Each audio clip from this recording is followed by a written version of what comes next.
possíveis perguntas ou algum tipo de colaboração.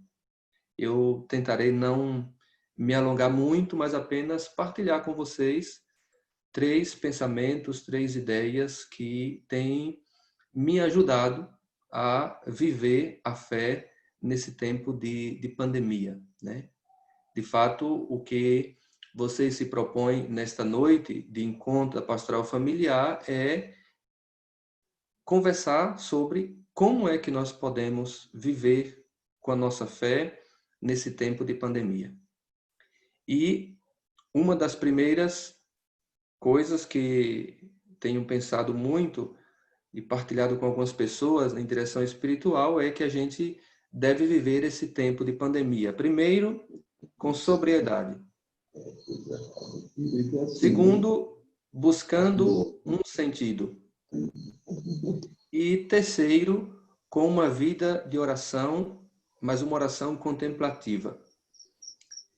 Viver o tempo de pandemia com sobriedade, buscando um sentido, o que é que esta realidade nos diz, como pretendo viver, e com uma oração, mas uma oração contemplativa, um encontro mesmo com Deus diário, em tudo que estou sendo e fazendo. Primeiro em sobriedade, porque sobriedade é um tema para nós cristãos muito caro, que tem ficado esquecido. A sobriedade não é outra coisa senão a moderação. Ter uma vida de equilíbrio, não viver de extremos, de um ponto baixo a um ponto alto.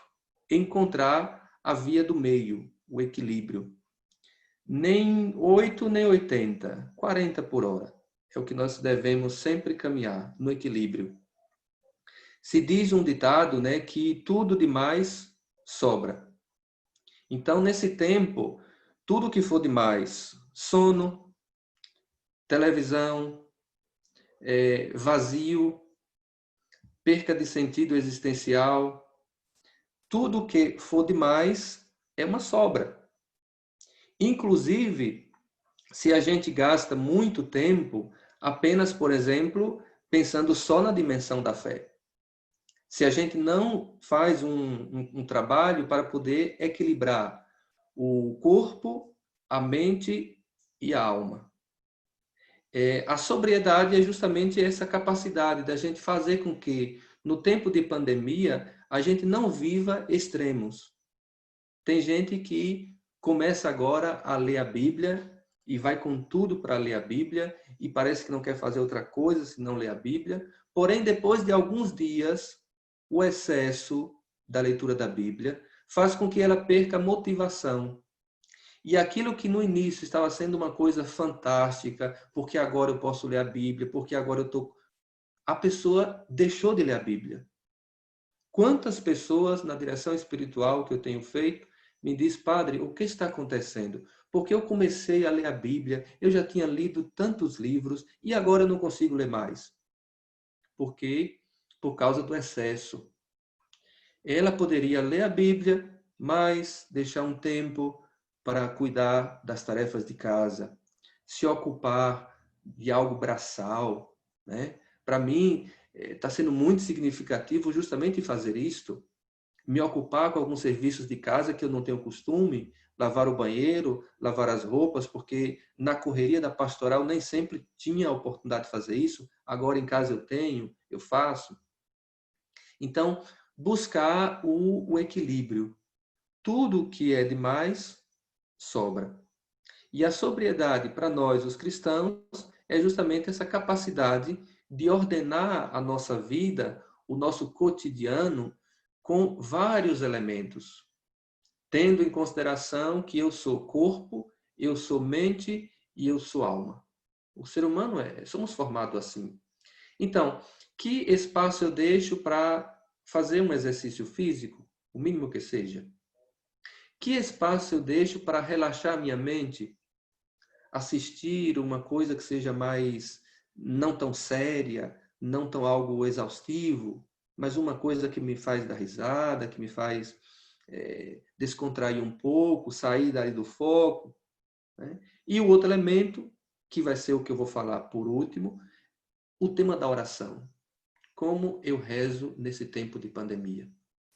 Eu que talvez estou acostumado sempre a rezar mais quando eu ia na missa, na vida da comunidade, no encontro da pastoral, e agora eu me vejo sem essas coisas. Então, como é que eu agora rezo? Sendo que eu não tenho a vida comunitária, sendo que eu não tenho a Eucaristia, sendo que eu não tenho a vida dos irmãos da minha pastoral, do meu grupo. Aqui está na hora da gente colocar a nossa fé de verdade em prova. Eu creio mesmo ou eu faço as coisas de Deus, eu faço as coisas da igreja, eu faço as coisas da pastoral? Esse é o tempo da gente poder purificar a nossa fé, ter uma espiritualidade mais madura e não simplesmente de fazer coisas. Então, esse primeiro ponto que eu queria partilhar com vocês é justamente nos recorda a sobriedade como uma característica da nossa vida. Viver esse tempo de pandemia com sobriedade. Nada de exagero. Tentar organizar a minha vida de tal maneira que eu integro essas três coisas que fazem parte da vida humana. Eu sou corpo, eu sou mente, eu sou alma. E procuro viver equilibrado. A segunda coisa de como nós podemos viver em tempo de pandemia, a nossa fé, tem a ver com uma busca de sentido. E essa busca de sentido, quem escreveu muito bem e que pode nos ajudar a entender, é um psiquiatra, um psicólogo chamado Viktor Frankl. Ele é o fundador de uma teoria chamada logoterapia. Ele escreveu livros bonitos como A Presença Ignorada de Deus, A Busca de Sentido. Ele escreveu, tem muita literatura sobre Viktor Frankl, mas ele me chama a atenção porque a sua teoria não é simplesmente fruto de um conjunto de investigação que ele fez e apresenta uma tese. Viktor Frankl, como psicólogo, psiquiatra, ele passou por um campo de concentração quando os nazistas, na Alemanha, prendiam os judeus, e ele era de origem judaica. E ele se viu preso em uma cela, basicamente condenado à morte. E ele disse, eu aqui devo fazer uma escolha. Ou eu vou viver o meu resto de meus dias reclamando, resmungando, ou eu posso fazer a vida dos presos que estão comigo nesta cela um pouco mais leve, um pouco mais suave. Eu posso escolher ficar aqui triste nessa cela, reclamando, esperando a morte chegar, ou eu posso, nesse espaço aqui, trazer alegria, trazer paz, trazer esperança. E ele opta, ele faz a escolha de fazer aquele ambiente agradável. Ele mesmo sabendo que poderia morrer, porque estava no corredor da morte, ele tinha um sonho de escrever um livro. Ele tinha uma grande vontade de encontrar a sua esposa, de encontrar os seus filhos. E ele dizia que o que me motiva a viver alegre, fazendo desse ambiente mais agradável, é este sonho. Ou seja, nós, no tempo de pandemia, temos que ver qual é o sentido que eu estou dando a essa experiência que nós estamos vivendo. Tem gente que está dando sentido negativo. Tem gente que toda hora está reclamando, dizendo que tem que terminar logo, dizendo que já não sabe mais como viver. Está em um constante conflito, numa angústia muito grande. Outras pessoas estão dizendo o que é que a gente pode aprender desta situação. Eu poderei sair daqui um ser humano melhor? Eu estou me encontrando comigo mesmo, com a minha família, com as pessoas que estão ao meu redor? A questão de escolher, de dar um sentido. Todos nós podemos sempre dar um sentido à vida. A questão é, e para nós isso é muito caro, porque nós somos cristãos, que a gente é chamado a dar um sentido, inclusive, à dor, ao sofrimento e à morte. ele fala também disso.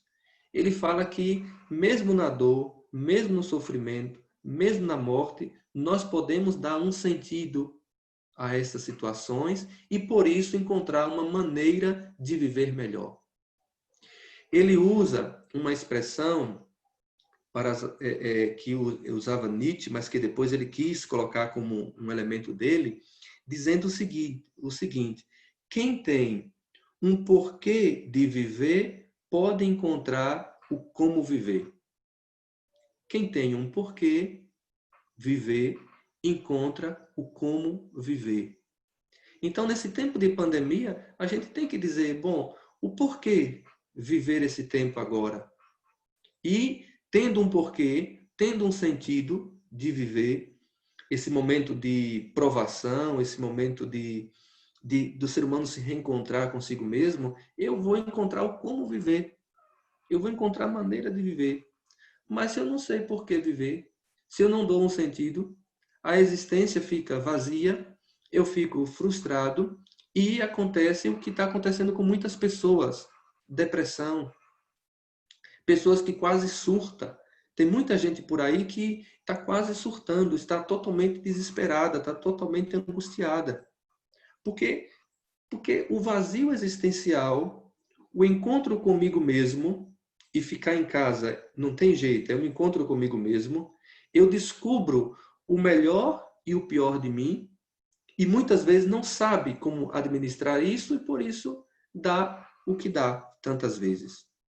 Viktor Frankl diz que nessas horas, na hora de pandemia que a gente está vivendo, mas na hora de qualquer sofrimento, a gente vai encontrar na humanidade, em cada um de nós, o nosso lado melhor ou pior. E ele diz isso dando um exemplo.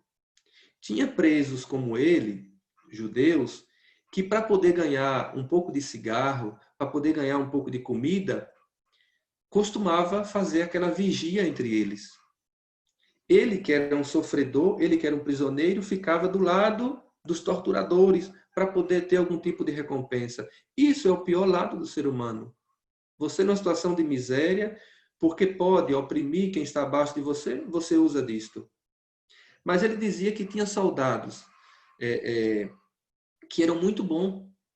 Soldado que não era a favor do regime de Hitler, que tratavam eles bem, que dava comida.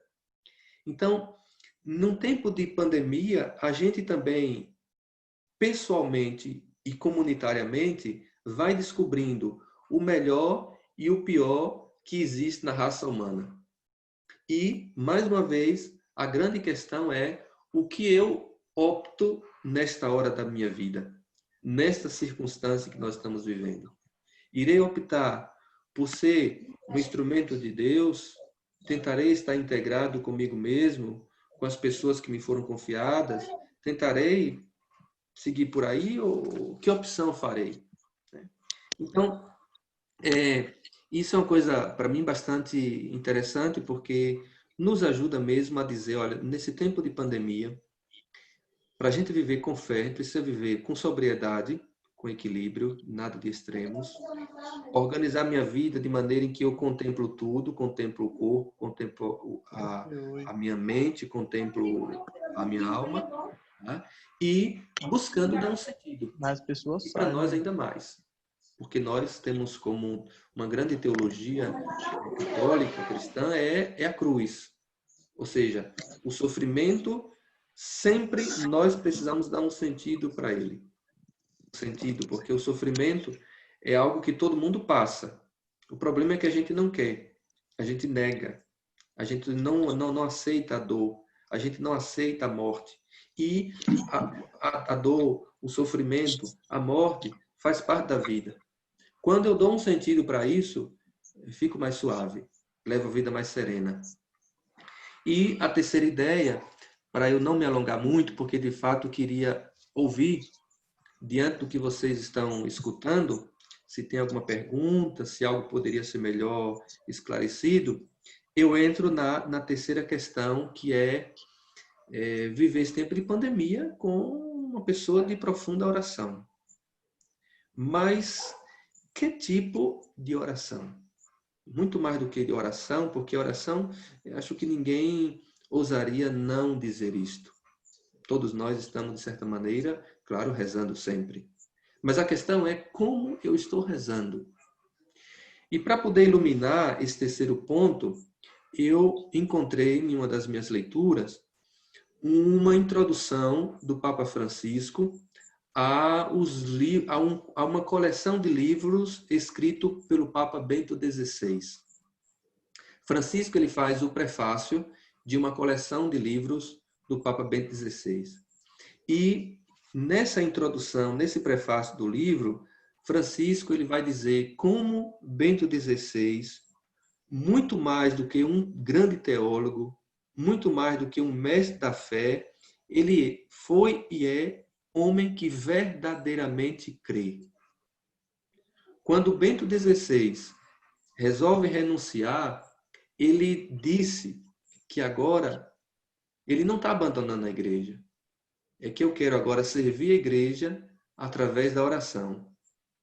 E para nós isso é um ensinamento muito grande, porque nós somos muito acostumados a fazer coisas.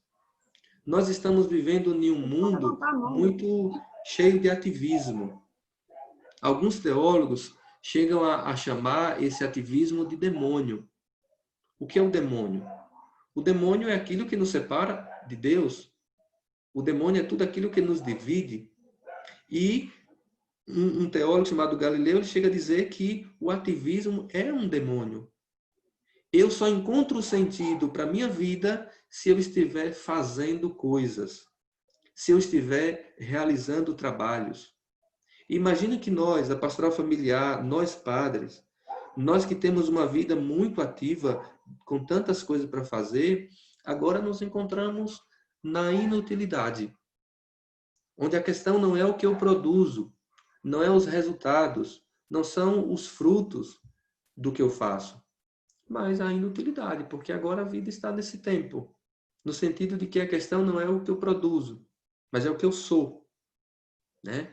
Então, esse texto de Bento XVI é muito interessante por isso, porque Bento XVI disse, olha, eu não estou deixando a igreja, eu estou querendo servir a igreja agora através da oração, eu quero me recolher para poder rezar.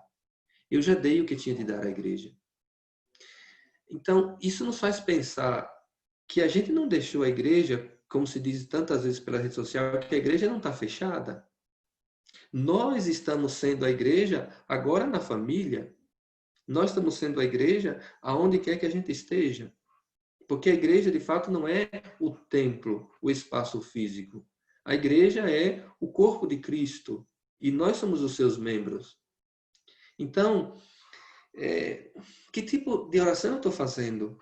Porque se eu estou me angustiando, porque eu não estou celebrando tantas missas, porque eu não estou fazendo formação, porque eu não estou participando, porque eu não estou indo na equipe liturgia, porque eu não estou na catequese, porque eu não estou não sei aonde. Se tudo isso para mim está entediado, a gente diz desse mal que é a pandemia, olha o que ele vem nos mostrar. Que a gente precisa realmente rever o nosso jeito de lidar com as coisas. Porque, de fato, nós somos tomados por esse demônio do ativismo. Eu sou e parece que só tenho valor por aquilo que eu faço, por aquilo que eu realizo. Então, se não tem igreja aberta, se não tem lugar de eu ir fazer alguma coisa, a vida aqui não tem sentido. A vida aqui fica vazia, né? Então, Francisco ele diz assim, o Bento é um homem profundamente enraizado em Deus. Enraizado em Deus. Ele quer dizer que Bento XVI e nenhum de nós poderíamos fazer nada se não houver realmente enraizamento em Deus. Se a gente não tiver totalmente ligado a Ele. Mas totalmente ligado a Ele. Não é as coisas que eu faço dele. Não é as orações de louvores que eu levo a Ele. Não são os pedidos que eu faço a Deus. Mas a minha relação com Ele. Deus é o nosso amado, é o nosso tudo, é o nosso Senhor. Então, independente de eu estar fazendo as coisas de Deus, e entenda-se as coisas de Deus, o nosso trabalho pastoral, a nossa liturgia, a nossa catequese, para além de eu estar fazendo as coisas de Deus, é a coisa mais preciosa para mim.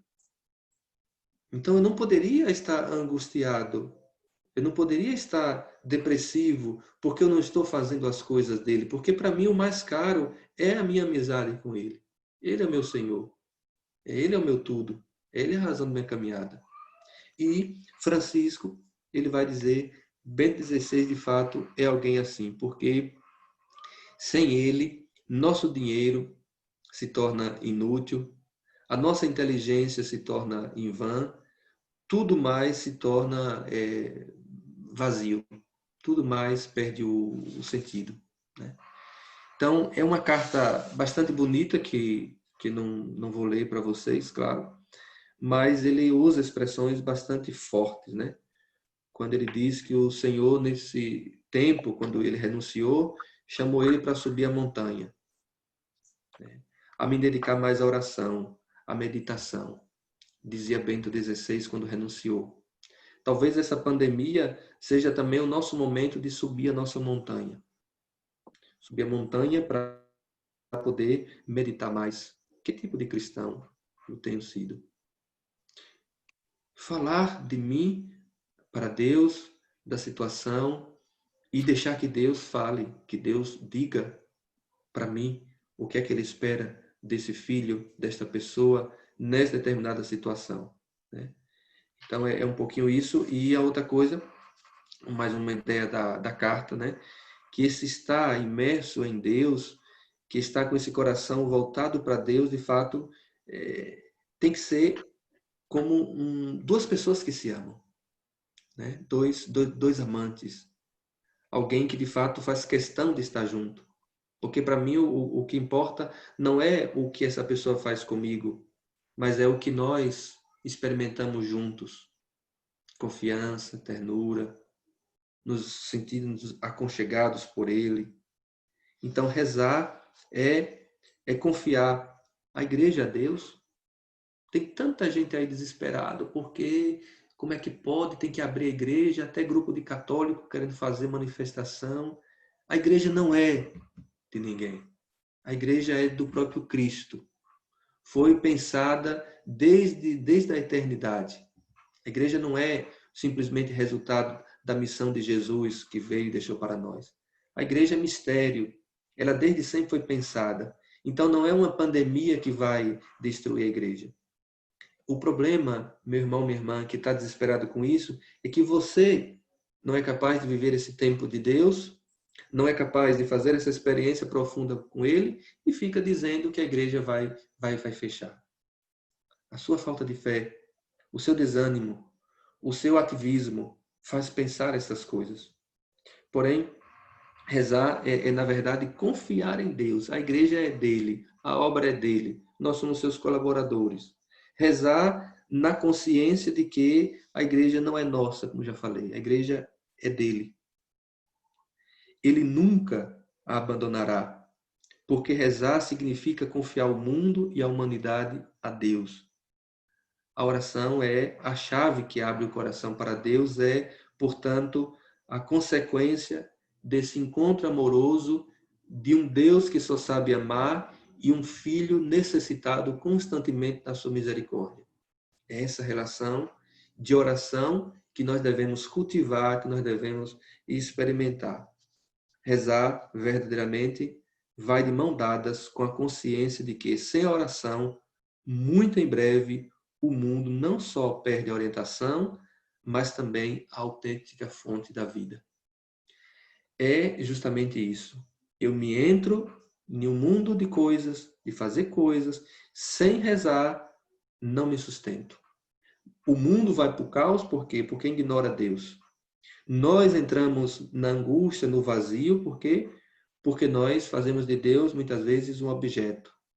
De louvor, muitas vezes, de petição, tantas vezes, mas não de amizade. De um pai que cria e por isso salva. Cria e por isso ama, independente de qualquer coisa. Então, é por isso que eu falei com vocês de que muito mais do que do rezar, é como eu estou rezando. Minha oração tem sido esse momento de manter equilíbrio, de falar para Deus as minhas coisas, escutá-lo. Tem sido um lugar onde eu encontro o sentido da minha vida, onde eu, inclusive, me conheço melhor como pessoa, onde eu começo a perceber quais são os meus defeitos. Esses meus defeitos que atrapalham a convivência na vida do casal, na vida dos filhos. Todos nós somos construídos por o que nós herdamos dos nossos pais, da nossa família, quando éramos pequenos. E até hoje, muitas vezes, isso é o que me move. E os meus defeitos são construídos assim, e agora eu não posso ocupar mais ninguém no passado, eu tenho que assumir. Então, o que é da minha personalidade que Deus precisa tocar? O que é do meu temperamento? O que é do meu jeito que Deus precisa transformar? Então, a oração é esse encontro de verdade comigo mesmo, onde eu passo a me conhecer melhor.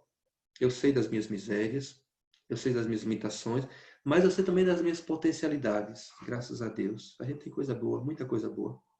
E esse encontro comigo, encontro com Deus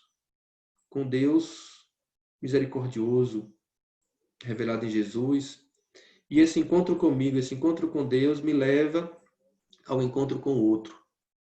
A oração, e quem escreve isso muito bem é Anselmo Krum, que também é um texto interessante para a vida espiritual, quem quiser consultar. Tem muitos livros de Anselmo Krum, e ele fala que a oração de verdade é essa oração que faz encontro consigo, encontro com Deus, encontro com o outro.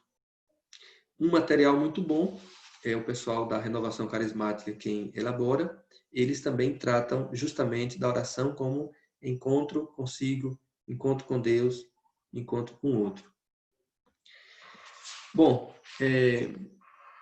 eu partilho isso e agora deixo um pouco o espaço que se alguém quiser perguntar alguma coisa, que talvez eu falo rápido e como é informações que às vezes não esteja aí, não foi algo pensado por vocês, né? Então pode ser que não ficou bem o entendimento, que seria agora importante eu esclarecer mais alguma coisa. Se não, é apenas alguma consideração a fazer.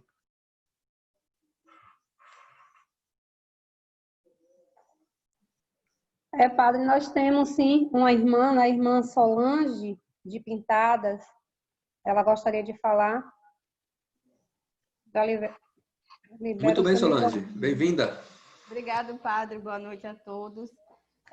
A gente já está participando essa é a terceira formação, né, pastoral familiar, é muito bom, está sendo muito interessante.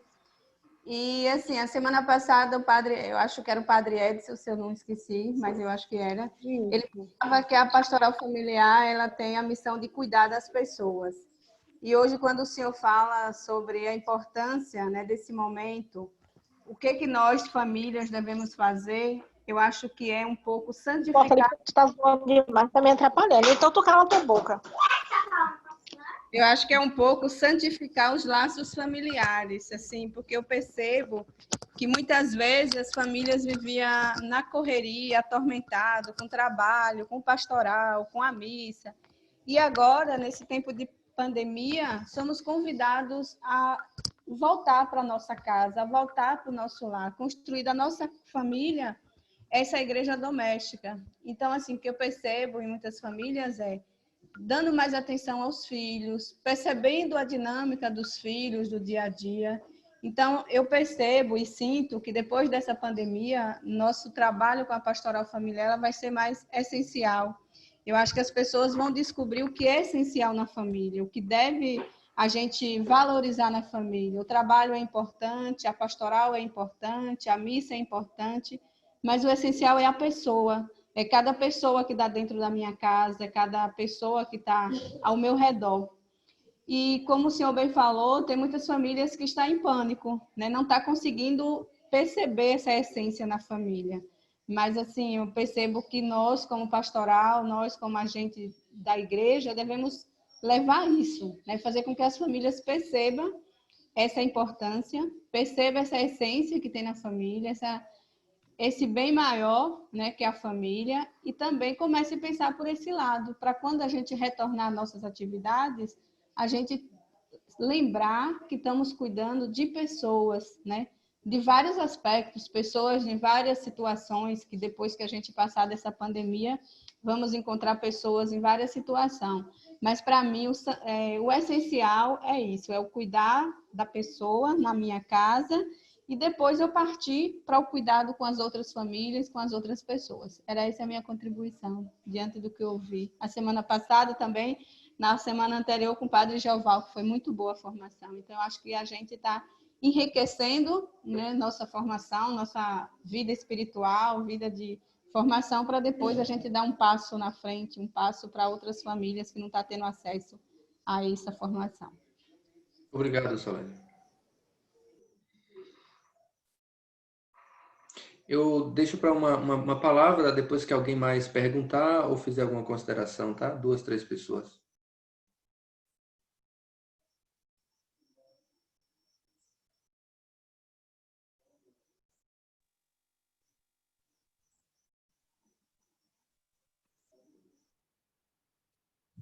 Ótimo. Bom, se não tiver Olá. pergunta, Josevaldo. Oi, padre. Boa noite. Boa noite, irmão. Boa noite a todos. Que bom, né? Graças a Deus, mais uma vez, nos reunindo, né? Estamos sempre próximos, em família e como família. O padre começou falando do estado de sobriedade, né? E que bom, né? Se todos pudéssemos, todas as famílias pudessem ficar sóbrias nessa hora, nesse tempo, na situação que passa, né? A situação sem a sobriedade, né? Com um momento de preocupação, com tantas coisas acontecendo, né?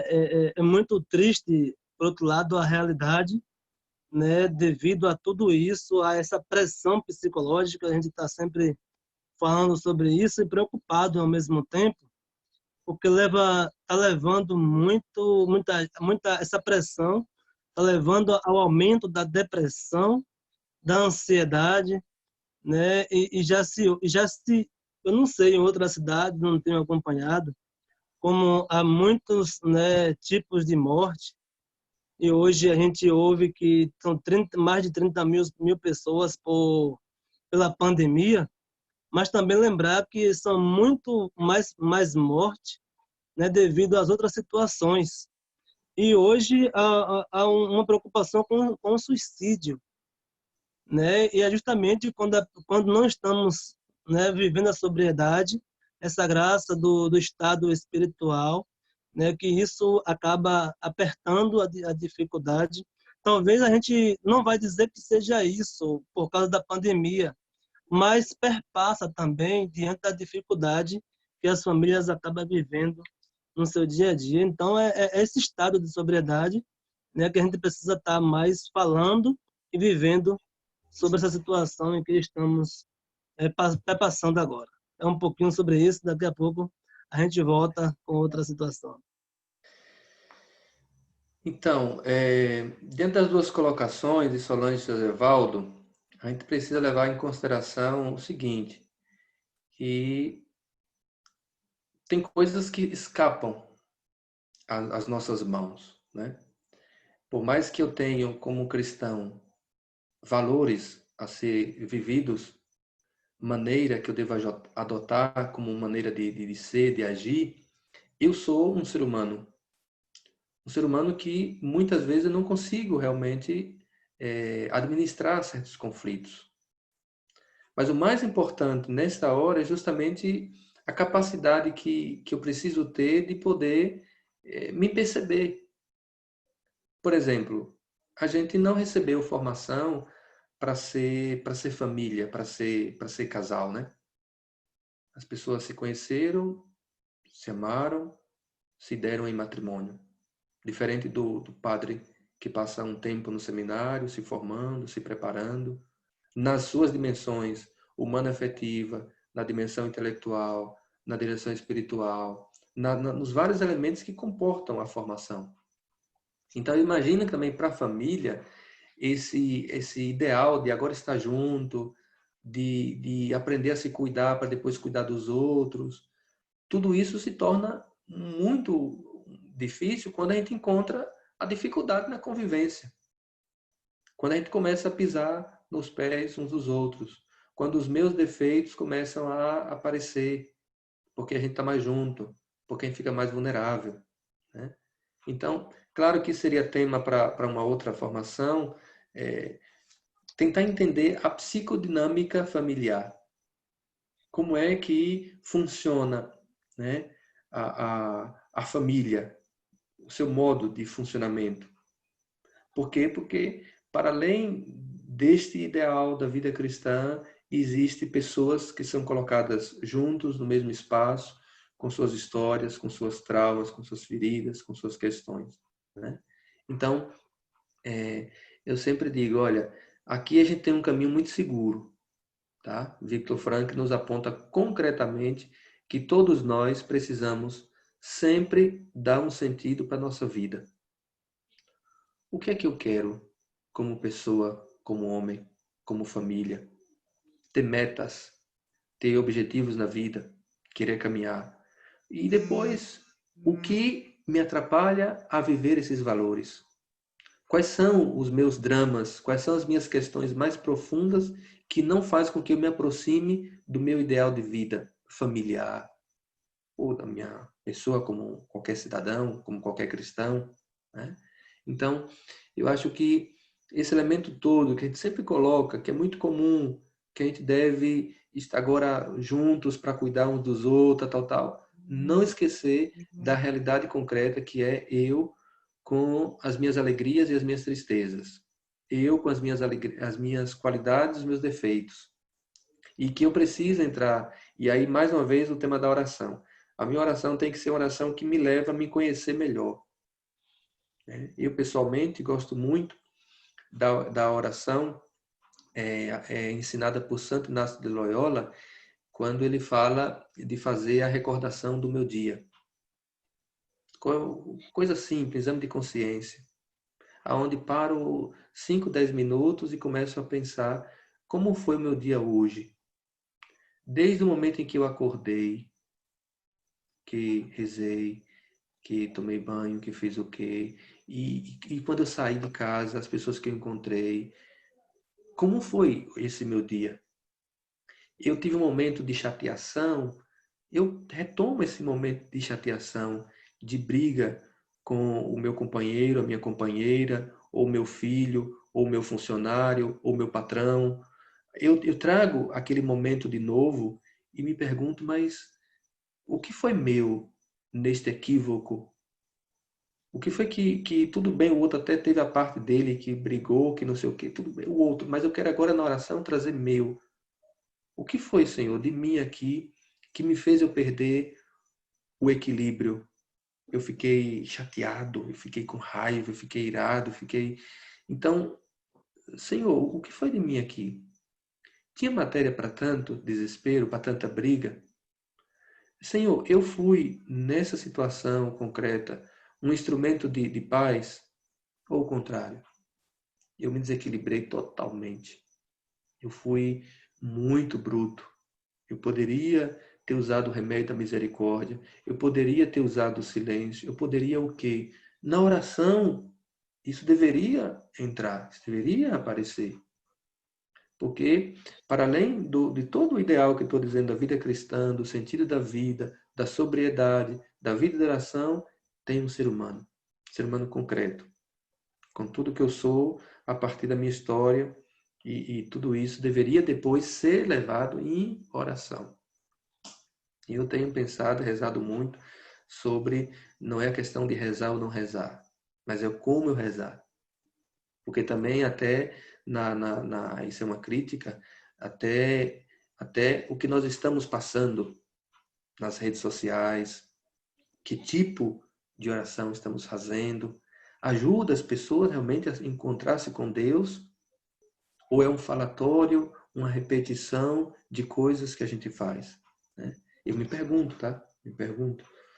E acho que tudo tem a ver com esse papel muito fundamental que a gente tem agora como igreja. É um tempo de ajudar a cada um de nós a aprender melhor a rezar. Porque a oração tem que me levar a me encontrar comigo mesmo. Eu tenho que me conhecer melhor. E a oração me ajuda. Muito mais do que terapia com psicólogo, muito mais do que uma direção espiritual com uma pessoa. Se eu estou inteiro na oração, se eu me coloco ali, invoco a Deus, apresento a Ele minha vida, as coisas vão. Os grandes santos nos ensinam isso muito bem. Os grandes santos eram homens que faziam da sua vida uma eterna contemplação. Até ouvir o pássaro, até ouvir o vento bater. Eram pessoas que você percebiam que estava totalmente tomada por Deus, por todas as situações que estava vivendo. Mas isso é fruto da contemplação, de uma oração contemplativa. O exame de consciência. Quem quiser pode pesquisar aí, que a internet vai lhe dar tranquilamente, exames de consciência de Santo Inácio de Loyola. Nesse exame de consciência ele vai dar 5 passos. A gente faz uma oração profunda, muito mais do que 1 hora rezando, 10 minutos com intensidade vale muito.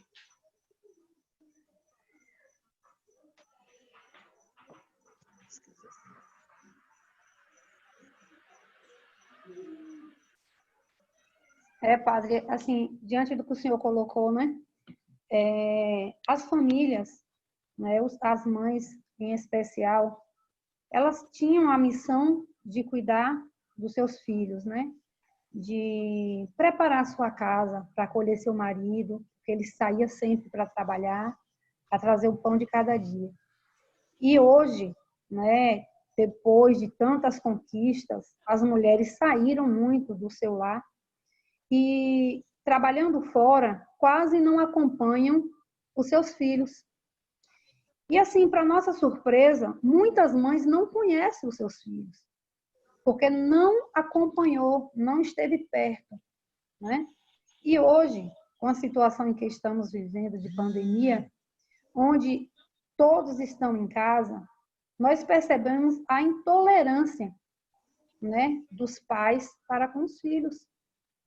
Como se essas crianças fossem problemas que antes eles não conseguiam enxergar porque alguém tomava conta, né? Deixava sempre com uma secretária, saía de manhã, chegava à noite, enchiam de presentes, porque o que a criança precisa é de atenção, né? Mas vem as compensações, que são os presentes, querem coisas caras, vê na televisão alguma coisa, pede, toma. Então, assim, para compensar essa ausência, né? Distribui coisas caras e não sabe quem é que ele está formando. E quando os filhos crescem, nós estamos hoje vendo na nossa sociedade os nossos jovens, né, muitos deles perdidos, né, na droga, em vários tipos de violência.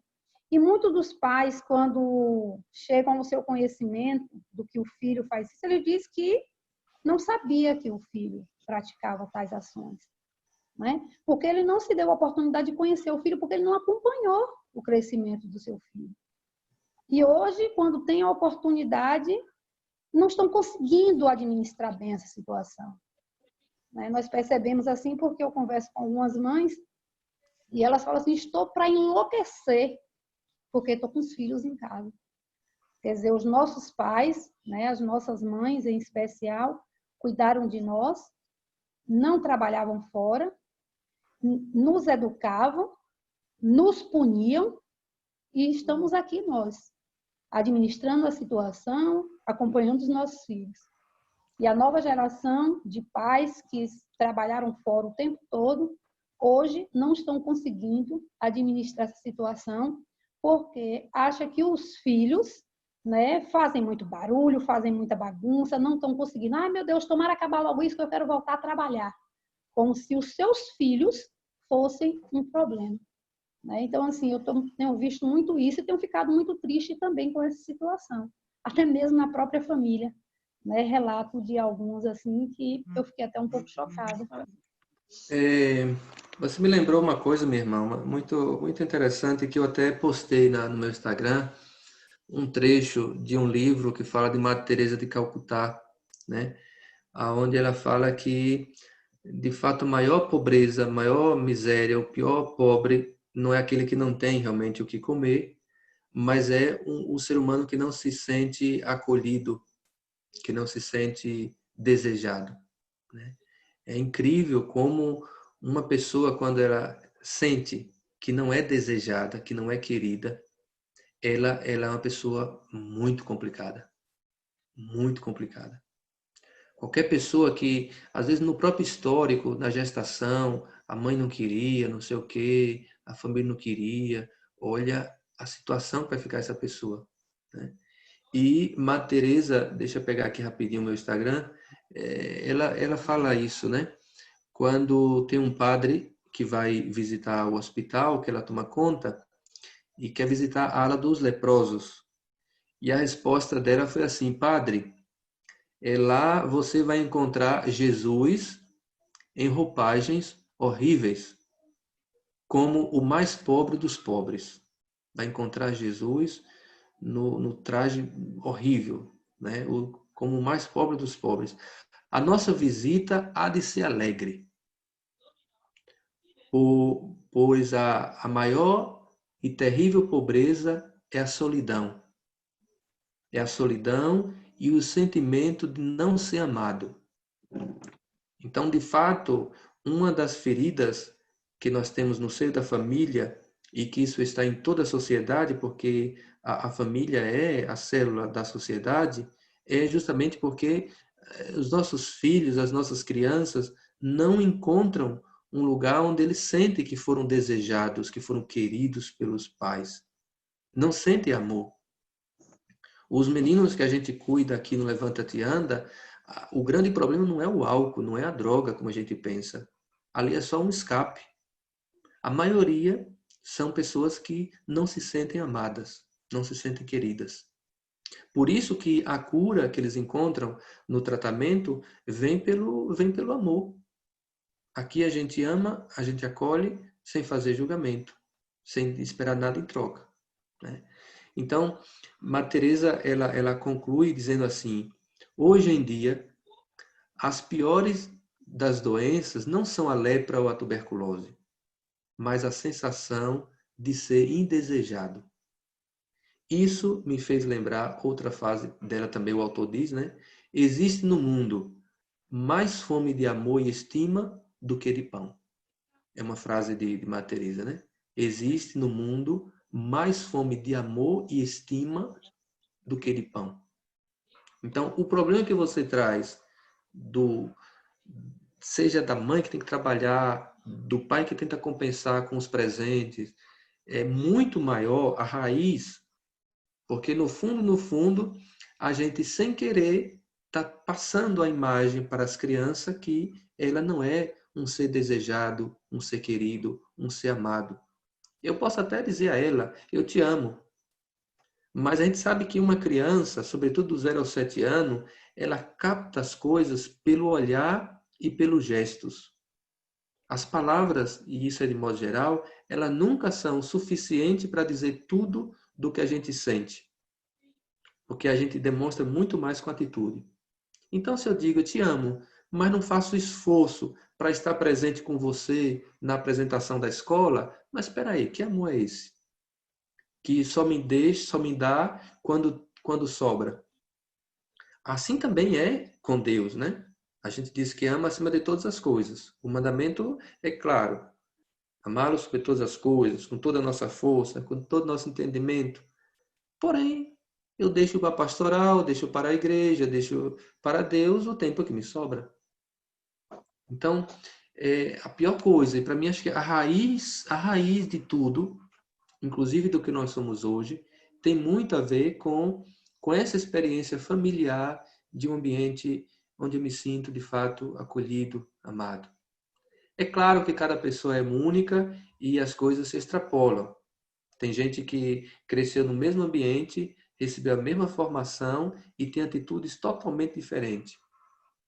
Alguém que não liga, a mãe disse tanta besteira, a mãe disse tanta coisa, E a pessoa não vai escapar de outro lugar, de outro jeito, né? E outra gente não recebe isso com tanta agressividade, com tanto sofrimento, que se tem um trauma profundo, né? Então, eu acho que o que você lembrou do fato concreto da ausência dos pais e gera realmente um ser humano com fome de amor, com fome de ser querido, com fome de ser desejado. E não tem outro caminho. Por isso que Jesus é realmente o nosso Senhor e Salvador, porque ele veio justamente nos ensinar a amar. Ele não veio para as rubricas, as coisas das regras dos pode e não pode. Isso é o amor, né? Santo Agostinho dizia assim: ame e faça o que queres. Quando eu amo, eu vou cumprir os mandamentos. Quando eu amo, eu sou livre para fazer as minhas escolhas. Mas sem esse amor, sem esse aconchego, sem esse ser desejado, querido, a sociedade está doente. Nossos filhos estão doentes, nós estamos doentes, porque aí está uma das razões mais profundas das feridas que a gente tem no ser humano de hoje. E o que a gente vê não é a questão, tá? Insisto em dizer isso porque quando eu digo álcool, a droga, eu penso nesse problema. Mas o problema não é o álcool e a droga. O problema é um ser humano ferido ali por trás. Que só ele sabe como ele faz para buscar solução na sua vida, alívio, bebendo um pouquinho. Cada um sabe de si, né? Mas tem a ver muito com o que Maria Teresa falou, tá? A falta de amor, o sem desejado, é a maior pobreza que hoje nós precisamos, como cristãos, oferecer esse pão. Não é só o pão que mata a fome, não. Isso precisa, é necessário. Mas é esse pão de sentido, de significado. Alguém está levantando o dedo ali. Josenilda, né? Pode falar, irmã, seu microfone já está aberto. Precisa abrir o seu microfone.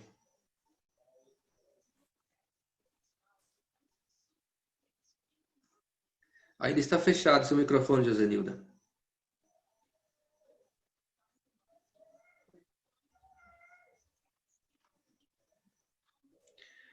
O microfone de Josenilda está fechado. No seu celular, irmã, você tem que liberar aí, já está liberado.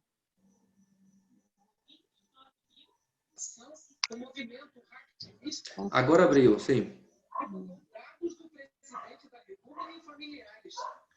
Josenilda, pode falar que a gente já escuta você.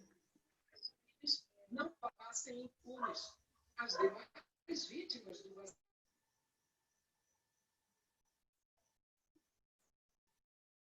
Você fechou de novo. Tinha aberto o microfone e fechou.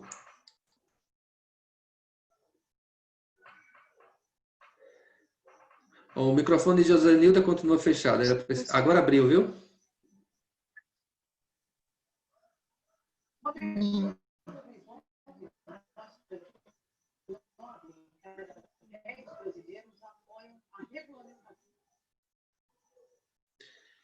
Eu não consigo escutar nada. Se vocês conseguem, eu não consigo ouvi-la. Não, a gente não está conseguindo ouvir.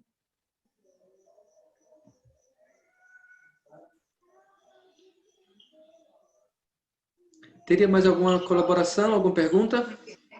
Tá me ouvindo agora? Augusto, Boa estou ouvindo, noite, Augusto. padre. Tudo bem? Boa noite, irmãos. É importante quando eu tocou na questão da oração em família. E a família unida permanece unida. E a gente percebe essa preocupação hoje na vida das famílias, principalmente nesse período de isolamento social, essa preocupação de trazer algo de fortalecimento pelas famílias, principalmente aquelas famílias que estão idosos.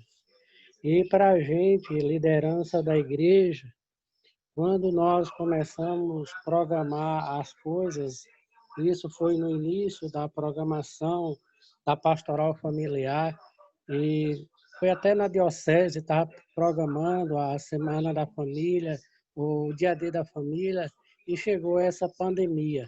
eu acho que a importância da gente passar para outras pessoas essa mensagem, não só de fortalecimento nesse momento, mas de continuar com nossos fiéis, com as nossas famílias unidas em torno do meio aqui, do meio de comunicação que a gente está fazendo, e a gente percebe também que os nossos padres estão unidos, transmitindo mensagem através das missas, das orações, pelos meios de comunicação. Isso para nós traz uma espiritualidade muito importante, como nós liderança, que nos fortalecer. E oramos junto para que isso possa passar mais breve possível com fé em Deus, para que estaremos sempre juntos e unidos e voltar à nossa missão em família e poder nos abraçar com todos nós. Então, muito importante essa colocação sua, essa reflexão nos trazendo hoje para nós. Desde já, um abraço para todos e muito obrigado. Obrigado, Augusto, pela partilha, pela consideração. Alguém tem alguma pergunta ou alguma consideração a mais a fazer? Já são 9h07. A irmã Franciele também, padre, está, né, conosco, participando. A irmã Franciele gostaria de falar alguma coisa, irmã?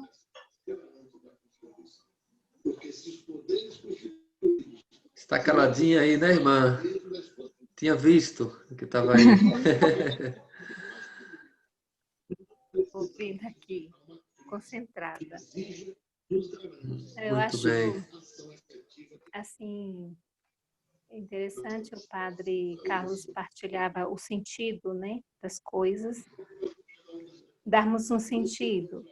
E é uma pena que tem que chegar a pandemia para a gente poder dar sentido, né, nas coisas, mesmo na relação à família, aos filhos, as pastorais, os serviços prestados na igreja, a vida comunitária, aqui no meu caso, né, na vida religiosa.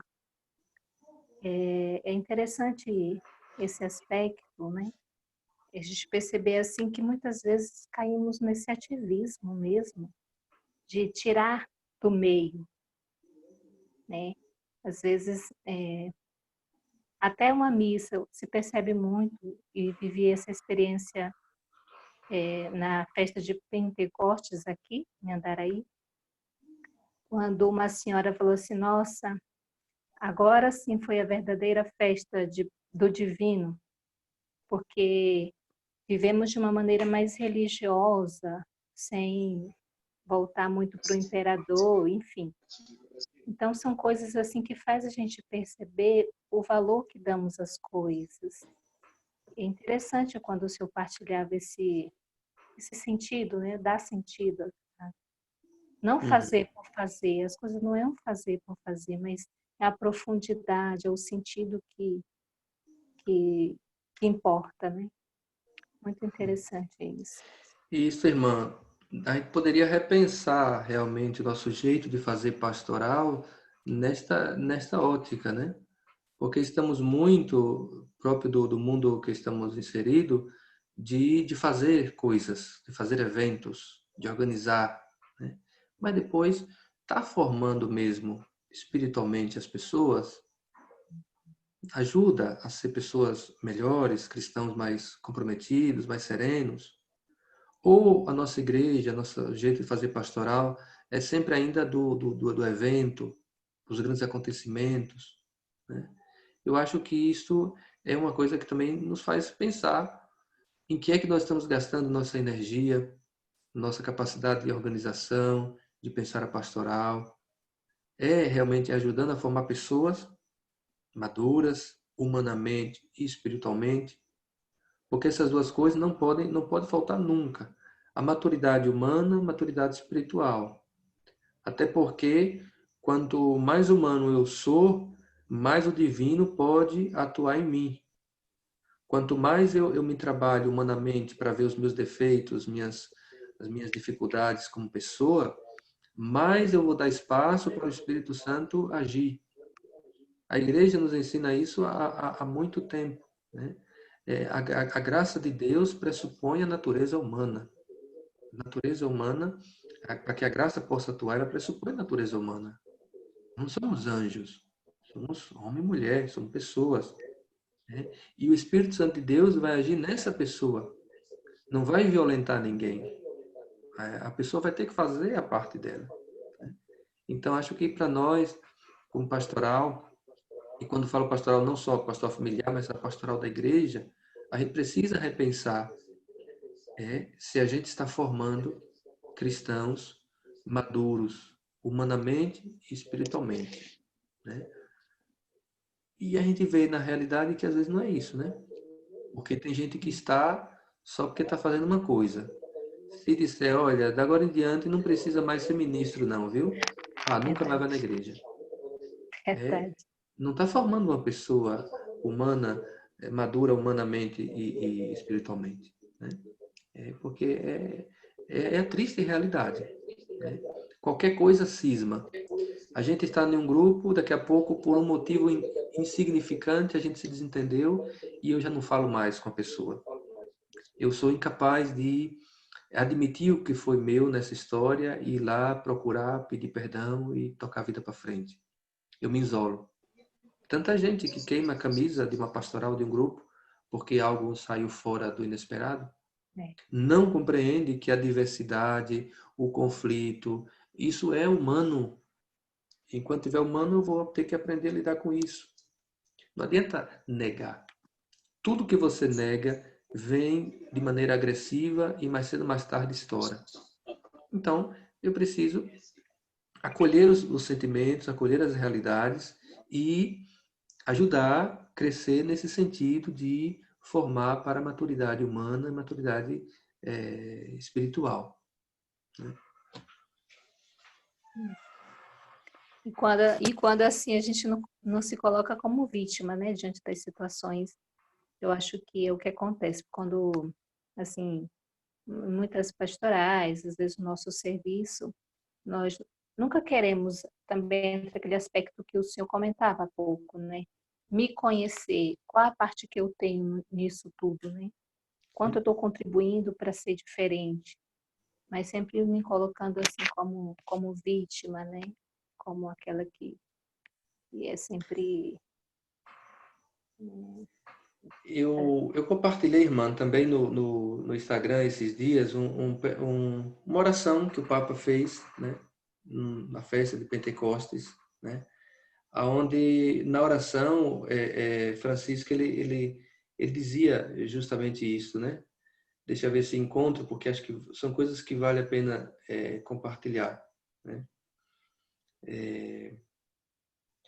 Irmãos, rezemos. Espírito Santo, memória de Deus. O que é o Espírito Santo? Memória de Deus. Reaviva em nós a lembrança do dom recebido. Liberta-nos das paralisias do egoísmo e acender em nós o desejo de servir e de fazer o bem. Porque pior do que esta crise, ele está falando da crise da pandemia, só o drama de a desperdiçar fechando-nos em nós mesmos. Vinde Espírito Santo. Pior do que essa pandemia é a gente se fechar, a gente ser egoísta, né? A gente não fazer o ser cristão, o ser discípulo de Jesus, pessoas minimamente equilibradas, sóbrio, né? E acho que a pastoral tem que ser repensada, porque não podemos gastar tanta energia em simplesmente fazer eventos, mas acompanhar pessoas concretas, né? E insisto, tá? Volto um pouquinho sempre nesse campo. Tem coisa que é muito profunda, a gente age inconsciente. A gente não se dá conta das nossas questões. Então, por isso, a importância de se conhecer, para poder melhor errar menos e ajudar mais as pessoas. Tem mais alguma pergunta? Acho que não, né? Já estamos a 1 hora, já abusamos bastante aqui do padre. Nada, é um prazer estar com vocês. Padre, o que o senhor coloca, né? A questão de repensar, né? A pastoral. É muito importante né, esse repensar a pastoral familiar. Porque, assim, todas as problemáticas que acontecem em uma família, num pré, num pós-matrimônio e em casos especiais, porque nós lidamos com pessoas, não é? E o existir da pastoral familiar é justamente por conta desses conflitos. Nós precisamos nos preparar, nós, agentes da pastoral familiar, precisamos estar preparados para atuar, não é, nesse setor com tantos conflitos. Porque nós precisamos, a pastoral existe para ajudar a família, em todos os casos. Nenhum setor é mais importante ou menos, porque todos lidam com pessoas, né? Então, assim, essa questão do repensar é muito interessante, porque nós percebemos que existe uma mentalidade de ficar vivendo muito aquilo que já existe, né? O medo de mexer naquilo que já se faz, né? E muitos ainda usam aquela expressão, né? A minha pastoral A, a minha pastoral B. Então, assim, nós precisamos repensar, nós precisamos nos preparar e nós precisamos trabalhar com outras pastorais, em especial com a catequese, né? Porque é onde está recebendo as crianças de 6 a 15 anos, e nós precisamos mostrar a importância do sacramento do matrimônio. Porque se nós não estivermos preparados para trabalhar junto à catequese, a grupo de jovens, né, encontros de namorados, como é que nós vamos mostrar para os nossos jovens que é importante sim se casar, que é importante sim ter uma família? Principalmente vivendo numa sociedade em que se falam tão mal da família, né? União estável, casais do mesmo sexo, uma banalização, né? Uma desestrutura do que é ser família. E muitos dos nossos jovens vivem nesse ambiente, onde os pais têm o mesmo sexo, onde a escola, o professor vive com uma pessoa que também tem o mesmo sexo. Então, é muito conflitante na cabeça dos nossos jovens, né? Então, a pastoral familiar é justamente trabalhar dentro desse setor conflito que são, né, todos eles, o pré-matrimônio, pós e casos especiais. Então, assim, a gente precisa realmente de muita ajuda, né? Porque a pastoral familiar, eu vejo assim como um todo na igreja, porque todos os movimentos são pessoas que saíram de uma família. Todos nós precisamos ser pastoral familiar. Enquanto nós não entendermos que nós somos pastoral familiar e precisamos ajudar a pastoral familiar, nós não vamos conseguir atingir o nosso objetivo maior, que é ajudar as famílias. A pastoral familiar não pode ser só o grupo de agentes da pastoral familiar, e sim todos nós que acreditamos na família, né? E que temos o grande exemplo de família, que é a Sagrada Família de Nazaré. Com certeza. Acho que é a célula, né, da sociedade. Se costuma dizer com muita exatidão que quando a sociedade vai mal é porque a família vai mal, né? E se a sociedade vai bem, é porque a família vai bem. Então, é a célula, não só da igreja, mas de toda a sociedade. Todos nós somos fruto do que experimentamos no seio da nossa família, né? Esse dia é aniversário de Joval, né? E eu costumo sempre lembrar que certamente esse grande ser humano que ele tem muito a ver do que ele recebeu da família Dona Matilde, né? Que é uma pessoa incrível que admiro tanto. Então, todos nós somos um pouco, claro, fruto disso mesmo. E a família é base, a família é célula, né? Da igreja e da sociedade, sim. Só um pouquinho. É um tema, eu vejo que já puxa um tema aí para mais uma reunião inteira, né? Essa questão propriamente dita pastoral familiar, assim como um todo. Eu imaginando aqui, analisando, se é realmente algumas mudanças, se é repensar no contexto no geral, ou se é mesmo a questão, porque a questão de documentos, de como é aplicada, na verdade, na prática, a pastoral familiar, que é totalmente diferente daquilo que eu penso, né, daquilo que eu vejo. E de situações de membros da pastoral familiar, como da igreja como toda. Porque a dificuldade da pastoral está se abrindo a outras pastorais, como também a igreja, outras pastorais também está junto com a pastoral familiar. Olhando apenas algum contexto aqui desse folheto, duas coisinhas só. O que é a pastoral familiar?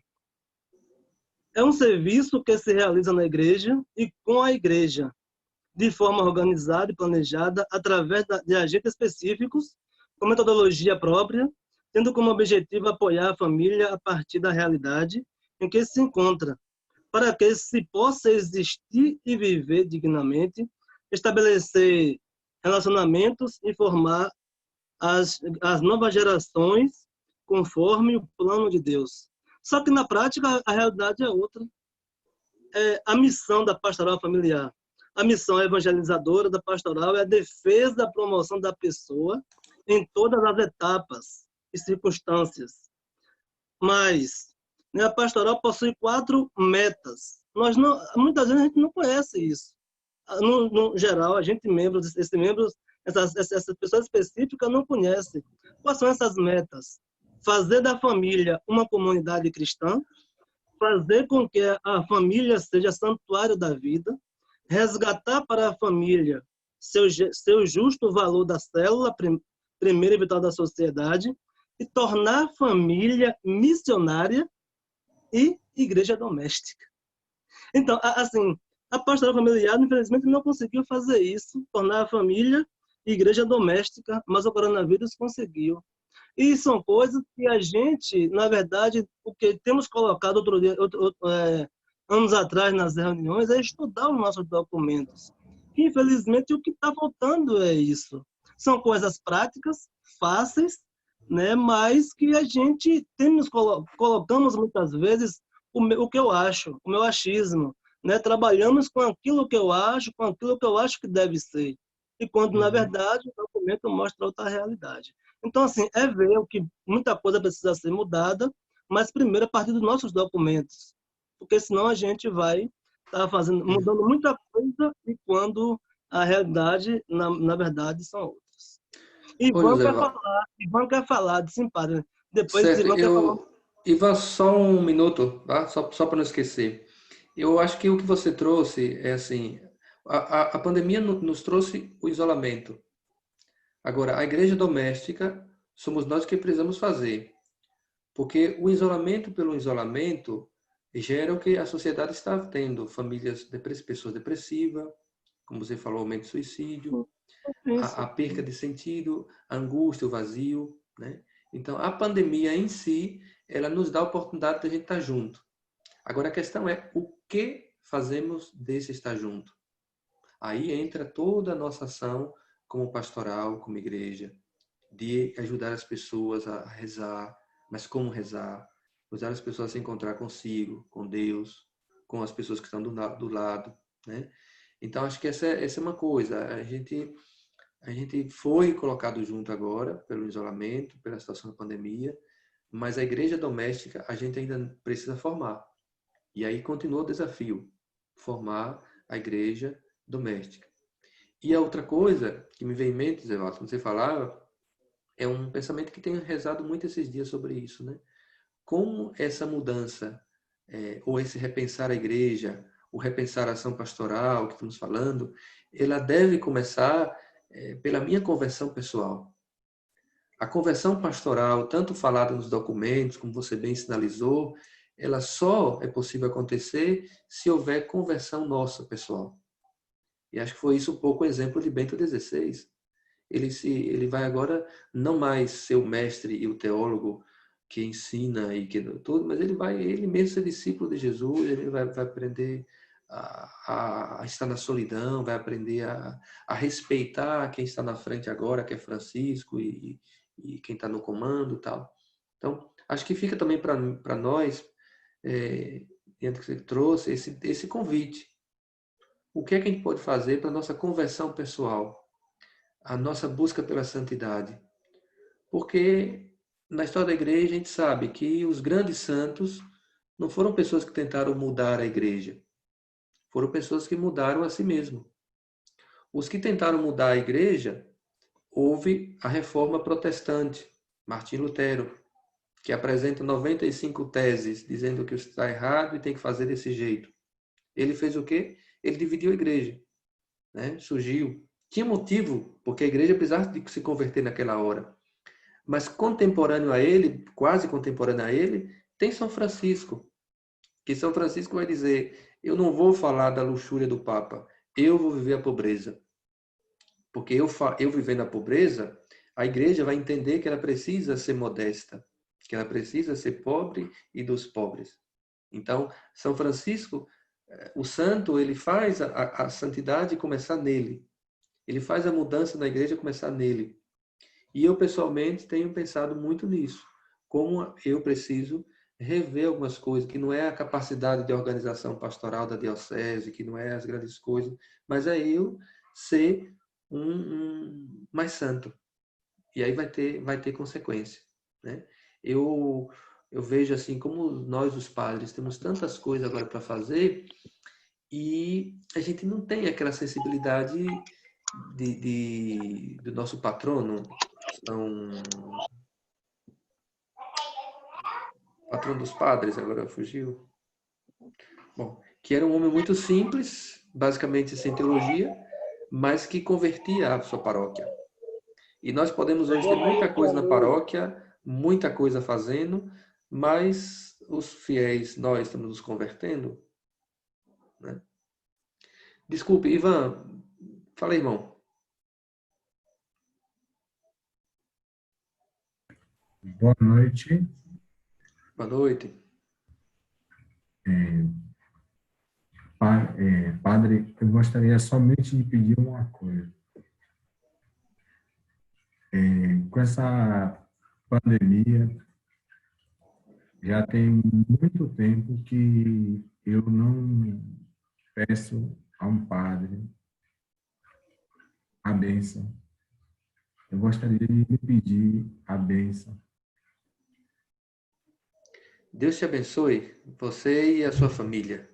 No final, tentarei fazer um momento orante também, tá? Para a gente pedir essa bênção de Deus para nós, mas desde já, né, que Deus possa abençoar você e a sua família. E muito obrigado por todas as pessoas que estão aqui, que estão nos acolhendo na pastoral da família agora. Valeu, meu irmão.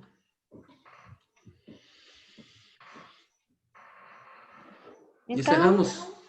Estamos chegando ao final, né, Padre? Que Deus o abençoe grandemente, mais uma vez, assim, de coração, muito obrigado mesmo. Foi riquíssima essa noite. Tenho certeza que todos os irmãos que se fizeram presente, né, nesse encontro, tenho certeza que eles estão com o coração cheio de felicidade. E assim, agradecer a cada irmão que se fez presente, agradecer a todos os padres que estão aí, a irmã Franciele, né, o nosso muito obrigado, e vamos continuar, né? Deus nos chama a essa missão para continuar ajudando de alguma forma. E Deus tem nos ajudado, né? Graças a Deus, todos os nossos convites, né, a resposta é positiva, graças a Deus. E todos os nossos palestrantes que vieram contribuir conosco trouxeram assim uma reflexão muito grande para cada um de nós. Então, assim, na próxima terça-feira, vamos pegar a nossa agendinha aí, meus irmãos, e vamos agendar. Na próxima terça-feira, né, dia 9, às 20 horas, nosso encontro será com a psicóloga, né, a psicóloga Adele Mena. Ela vai trabalhar sobre o tema saúde mental, o movimento da vida em tempos de pandemia. Vamos passar o link para os irmãos, principalmente aqueles irmãos que a gente percebe que está passando por dificuldade nesse momento, não estão conseguindo administrar, né, essa pandemia, esse afastamento social, esse isolamento. Vamos ajudar também outras pessoas, gente, passem o link, peçam que as pessoas participem, né? É muito importante. Talvez nós, alguém ouvir um momento como o de hoje, né? Nós conseguimos até aliviar algum sofrimento que aquela pessoa estava dentro de si mesmo, né? Então, assim, vamos ajudar também outras pessoas. E, mais uma vez, nosso muitíssimo obrigado, Padre, que Deus o abençoe grandemente. Vamos pedir ao Padre Geoval para fazer as considerações finais e pedir ao Padre Carlos Massal que faça o fechamento, dando-nos a bênção final. E boa noite a todos, que o Senhor Jesus possa abençoar grandemente a cada irmão que se fizer o presente nessa noite. Amém. Amém.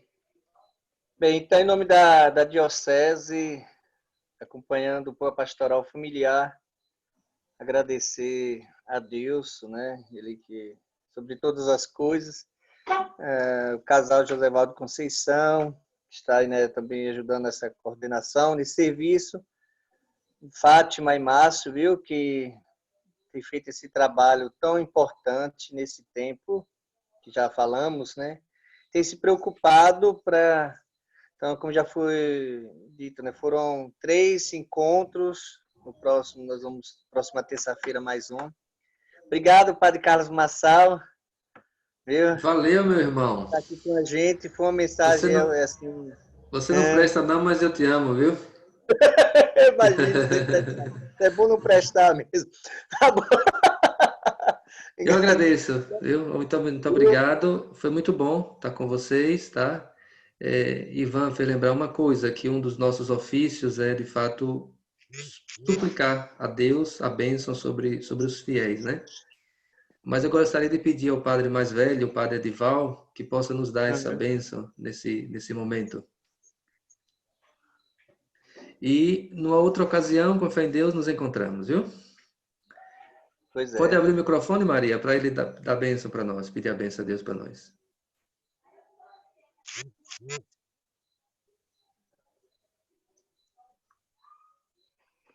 Ainda está fechado, Maria. Pronto, abriu. Abriu. O Senhor esteja convosco. Ele está no meio de nós. Abençoe-vos o Deus Todo-Poderoso, Pai, Filho e Espírito Santo. Amém. Amém. Com as graças de Deus, vamos nesta noite invocar o Espírito Santo mais uma vez, para que realmente nós, como famílias, possamos colocar em prática tudo o que estamos refletindo nesses nossos encontros. Muito obrigado e uma boa noite para todos. Boa noite, povo de Deus. Forte abraço para cada um, viu? Boa noite, Padre. Sua bênção. Deus abençoe. Tchau, tchau. Tchau. Tchau. Ai, ai.